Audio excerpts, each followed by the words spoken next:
Hello knowledge gainers, welcome to Arjun Facts channel.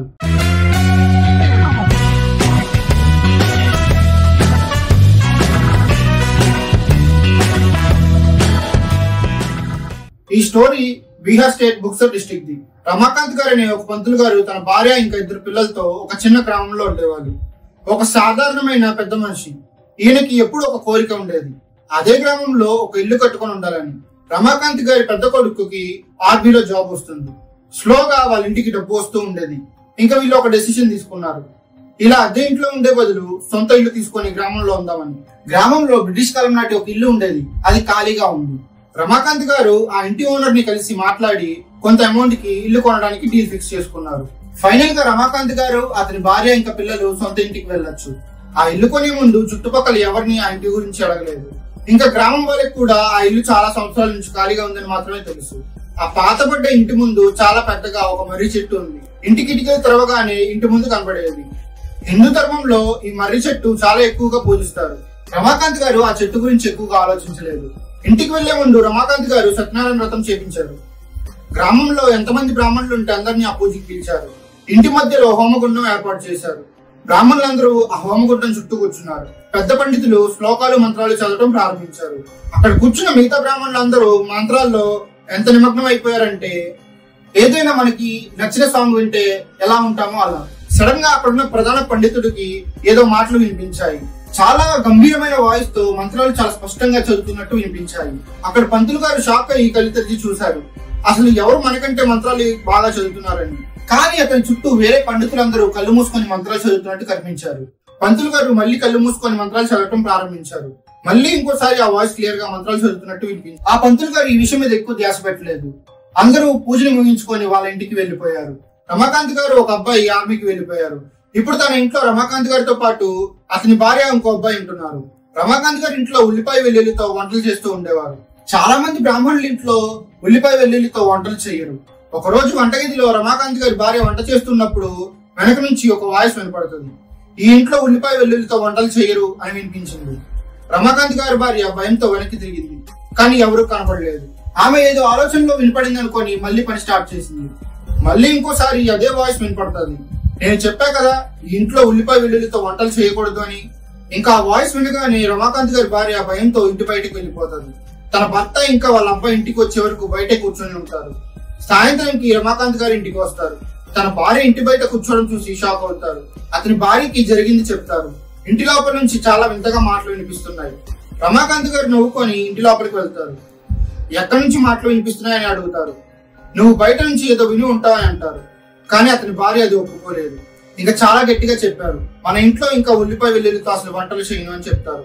Ramakant గారు ఒప్పుకుంటారు. ఇంకా వాళ్ళ ఇంట్లో ఉల్లిపాయ వెల్లుల్లితో అసలు వంటలు చేయడం మానేశారు. ఒక రోజు తర్వాత రమాకాంత్ గారు గ్రామంలో తిరుగుతూ ఉండగా కొంతమంది వచ్చి మీ అబ్బాయి తాగిన మత్తులో నది ఒడ్డున పడి ఉన్నారు అని చెప్తారు.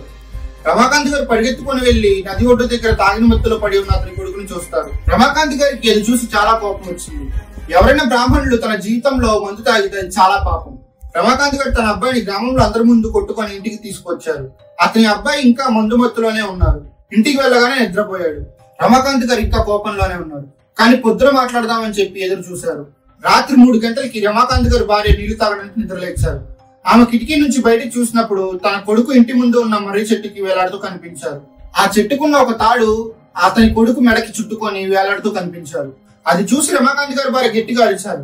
ఇంకా గ్రామంలో దండోరా వేసి ఇలా రమాకాంత్ గారి అబ్బాయి చనిపోయారని చెప్పారు. వీటన్నిటికంటే ముందు ఒక సంఘటన జరిగింది. ఇంట్లోకి వెళ్ళిన తర్వాత రమాకాంత్ గారు ఇంకా అతని ఇంటి దగ్గర ఉన్న ఒక టీచర్ ఒక టెంపుల్ కి వెళ్లారు. అక్కడ ఒక సాధువు కనిపించారు. ఆ సాధువు గ్రామంలో కొత్తగా కనిపించారు. వీళ్ళిద్దరూ ఆ సాధువు దగ్గరికి వెళ్లి నమస్కారం చేశారు. అప్పుడు ఆ సాధువు రమాకాంత్ గారితో ఏదైనా పెద్ద పని చేసే ముందు మన పెద్దవాళ్ళ పర్మిషన్ అడగాలని చెప్తారు. నువ్వు కొత్త ఇల్లు తీసుకున్నావు, నీ పెద్దవాళ్ళ ఆశీర్వాదం తీసుకోవాలి. రమాకాంత్ గారు కన్ఫ్యూజ్ అయ్యారు. వాళ్ళ తల్లిదండ్రులు లేరు కదా, ఈ సాధువు ఎవరు పర్మిషన్ తీసుకోమని చెప్తున్నారు. రమాకాంత్ గారు ఈ విషయం అడిగాక సాధువు చెప్పింది ఏంటంటే, బ్రహ్మరాక్షసుడి ఆత్మ 14 ఏళ్ల నుంచి ముక్తి కోరుకుంటుంది. ఇప్పుడు నిన్ను ఆ హనుమంతుడే కాపాడగలరు అని ఇది చెప్పి సైలెంట్ అయిపోయారు. రమాకాంత్ గారికి ఇంకా ఏమీ అర్థం కాలేదు. ఈ సాధువుకి కోపం వచ్చే ముందే మనం ఇక్కడ నుంచి వెళ్ళిపోదామని వెళ్ళిపోయారు. తన అబ్బాయి చనిపోయిన తర్వాత ఈ సాధువు చెప్పిన మాటలు గుర్తుకు వచ్చాయి. ఇంకా ఈ విషయం గ్రామంలో కూడా తెలిసిపోయింది. రమాకాంత్ గారి ఇంట్లో వాళ్ళతో పాటు అతని ఇంట్లో బ్రహ్మరాక్షసుడు కూడా ఉంటున్నారని. కథ చెప్పే ముందు మీకు బ్రహ్మరాక్షసుల గురించి చెప్తాను. బ్రహ్మరాక్షసులు చాలా పవర్ఫుల్. మిగతా రాక్షసుల్లాగే మొదట మామూలు మనుషులా ఉండేవాళ్ళు. కానీ వీళ్ళే మామూలు మనుషుల్లా కాదు, గొప్ప తెలివి ఉన్న బ్రాహ్మణులే. చనిపోయాక బ్రహ్మరాక్షసులుగా మారుతారు. ఆ బ్రాహ్మణుడు తన జీవిత కాలంలో తప్పు పని చేసినా లేదా తప్పుడు పని కోసం తన విద్యను ఉపయోగించినా చనిపోయాక బ్రహ్మరాక్షసులుగా మారుతారు. బ్రహ్మరాక్షసుని అంతం చేయడం అస్సలు కుదరదు. వీళ్ళు ఎక్కువ శాంతంగా ఉంటారు. ఒకవేళ వీళ్ళకి ఎవరి మీద కోపం వస్తే ఆ కోపం నుంచి తప్పించుకోవడం అస్సలు కుదరదు. చాలా ప్లేసెస్ లో బ్రహ్మరాక్షసుని పూజిస్తారు. ఆ పూజలు చేసే ప్లేసెస్ లో అక్కడ ఉండే వాళ్ళు చెప్పేది ఏంటంటే బ్రహ్మరాక్షసులు తమ కోరికలు తీరుస్తారని. ఎందుకంటే ఈ బ్రహ్మరాక్షసులు వాళ్ళ జీవితంలో గొప్ప తెలివితేటలతో ఉన్నారు కాబట్టి ఏదైనా మంత్రాలు శ్లోకాలు వేరే బ్రాహ్మణుల కంటే బాగా వచ్చు. ఒకవేళ మీరు వాళ్ళ ముందు మంత్రాలు చదివితే మీకంటే బాగా ఆ బ్రహ్మరాక్షసులు గొప్పగా మంత్రాలు చదువుతారు. బ్రహ్మరాక్షసులు వాళ్ళ జీవితంకి రాజులా ఉంటారు. ఎక్కువగా మర్రి చెట్టు మీద ఉంటారని చెప్తారు. ఒక దారి ఉంది, మర్రి చెట్టు మీద బ్రహ్మరాక్షసులు ఉన్నారా లేదా అని తెలుసుకోవటానికి. ఏదైనా మర్రి చెట్టు కింద చాలా పచ్చగా ఉండి పైనంతా ఎండిపోతే అక్కడ బ్రహ్మరాక్షసులు ఉన్నారని అర్థం. బ్రహ్మరాక్షసులు 7 అడుగుల ఎత్తు ఉంటారు. నెత్తి మీద 2 కొమ్ములు ఉంటాయి. ఒంటి మీద జంజ ఉంటది. అది ప్రతి బ్రాహ్మణుడు వేసుకుంటారు. ఇంకా మొహం మీద బొట్టు కూడా ఉంటది. ఇంకా రమాకాంత్ గారికి అర్థమైంది తన ఇంట్లో కూడా బ్రహ్మరాక్షసులు ఉన్నారని. ఇంకా పరిగెత్తుకుంటూ ఆ సాధు దగ్గరికి వెళ్లారు. గట్టిగా అరుస్తూ, నా బిడ్డ చనిపోయాడు, ఎందుకు మీరు నాకు ముందే చెప్పలేదు, ఆ ఇంట్లో బ్రహ్మరాక్షసుడు ఉన్నారని అడుగుతారు. ఆ సాధు చెప్పింది ఏంటంటే అతను బ్రహ్మరాక్షసుడు, అతని కోరిక ఎలా ఉంటే అలాగే చేస్తాడు, చాలా శక్తిమంతుడు, అతన్ని ఎవరు ఏమి చేయలేరు. ఆ బ్రహ్మరాక్షసుడికి ఎవరి మీద కోపం వస్తే అతనికి నచ్చినట్టు చంపేస్తారు. నువ్వు ఇంట్లో ఉల్లిపాయ వెల్లుల్లి తిన్నావు, ఇంట్లో మందు తాగావు, ఇవన్నీ చూసి ఆ బ్రహ్మరాక్షసుడికి కోపం వచ్చింది. ఒకవేళ నువ్వు ఈ ఇంటిని వదిలేసి వెళ్లిపోయిన బ్రహ్మరాక్షసుడు నిన్ను నీ కుటుంబాన్ని మాత్రం వదలడు. ఒకటే దారి ఉంది, బ్రహ్మరాక్షసుడు నీ కుటుంబాన్ని వదిలేయాలంటే వెళ్లి హనుమంతుని ప్రార్థించు, ఆ బ్రహ్మరాక్షసుడికి ముక్తి ఇవ్వు. ఆ సాధు ఇది కూడా చెప్పారు, నువ్వు నీ మీద నమ్మకం ఉంచుకోవాలి, మనస్ఫూర్తిగా హనుమంతుని ప్రార్థించు అని. రమాకాంత్ గారు ఇంకా ఇంటి పక్కన ఉన్న టీచర్ ఇంటికి వచ్చారు. మంచిగా స్నానం చేసి పూజకి అన్ని సిద్ధం చేశారు. రమాకాంత్ గారు ఒక నిర్ణయం తీసుకున్నారు, ఈ ఆపద నుంచి బయటపడాలని.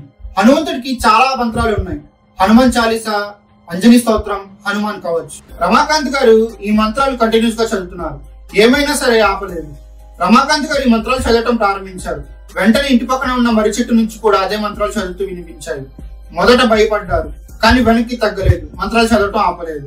ఎలా ఉందంటే బ్రహ్మరాక్షసుడు రమాకాంత్ గారి సంకల్పం దృఢ నిశ్చయం చూస్తున్నట్టు ఉంది. రమాకాంత్ గారు వెనక్కి తగ్గలేదు.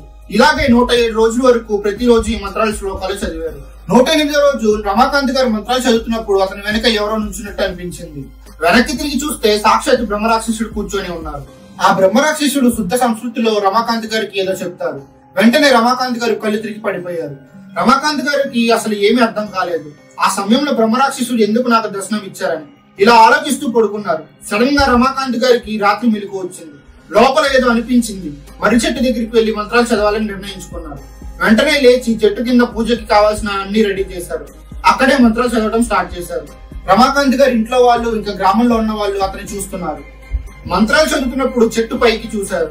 అప్పుడు బ్రహ్మరాక్షసుడు చెట్టు కొమ్మ మీద కూర్చొని కనిపించారు. రమాకాంత్ గారు మంత్రాలు చదువుతున్నారు. ఈసారి బ్రహ్మరాక్షసుడు చదువుతున్న మంత్రాలు గ్రామం మొత్తం వినిపించాయి. రమాకాంత్ గారు చాలా భయపడ్డారు, కానీ మంత్రాలు చదవటం ఆపలేదు. లాస్ట్ కి ఆ మర్రి చెట్టు నుంచి ఒక వెలుగు అతని మీదకి వచ్చింది. రమాకాంత్ గారు కళ్ళు తిరిగి పడిపోయారు. ఆయన కళ్ళు తెరిచాక ఇంట్లో మొత్తం శాంతంగా ఉంది, చుట్టుపక్కలంతా శాంతంగా ఉంది. మళ్ళీ రమాకాంత్ గారు ఆ సాధు దగ్గరికి వెళ్లారు. అతనికి జరిగిన ప్రతి విషయం చెప్పారు. సాధు చెప్పింది ఏంటంటే బ్రహ్మరాక్షసుడికి ముక్తి లభించింది, ఇంకా మిమ్మల్ని ఇబ్బంది పెట్టరని చెప్పారు. మీరు ఇంకా శాంతంగా ఇంట్లో ఉండొచ్చని ఆ సాధు రమాకాంత్ గారు చెప్తారు. ఇది బ్రహ్మరాక్షసుడు స్టోరీ. నేను బ్రహ్మరాక్షసుడి గురించి రీసెర్చ్ చేస్తున్నప్పుడు ఇంటర్నెట్ లో నాకు ఈ స్టోరీ జరిగింది. ఇలాంటివి ఏవో జరుగుతాయని రాత్రి సమయంలో మర్రి చెట్టు దగ్గరికి వెళ్ళకూడదని పెద్దవాళ్ళు చెప్తూ ఉంటారు. ఐ హోప్ మీకు ఈ వీడియో నచ్చింది అనుకుంటున్నా. ఈ వీడియో కనుక మీకు నచ్చినట్టయితే లైక్ చేసి షేర్ చేయండి. మన ఛానల్ కి ఎవరైనా కొత్తగా వచ్చినట్టయితే మరిన్ని ఇంట్రెస్టింగ్ వీడియోస్ కోసం ఛానల్ సబ్స్క్రైబ్ చేసుకొని బెల్ సింబల్ యాక్టివేట్ చేసుకోండి. అలాగే మన ఛానల్ కి సంబంధించిన సోషల్ మీడియా లింక్స్ డిస్క్రిప్షన్ లో ఇచ్చాను, దయచేసి ఫాలో అవుతారని ఆశిస్తున్నాను. Thank you. జై హింద్.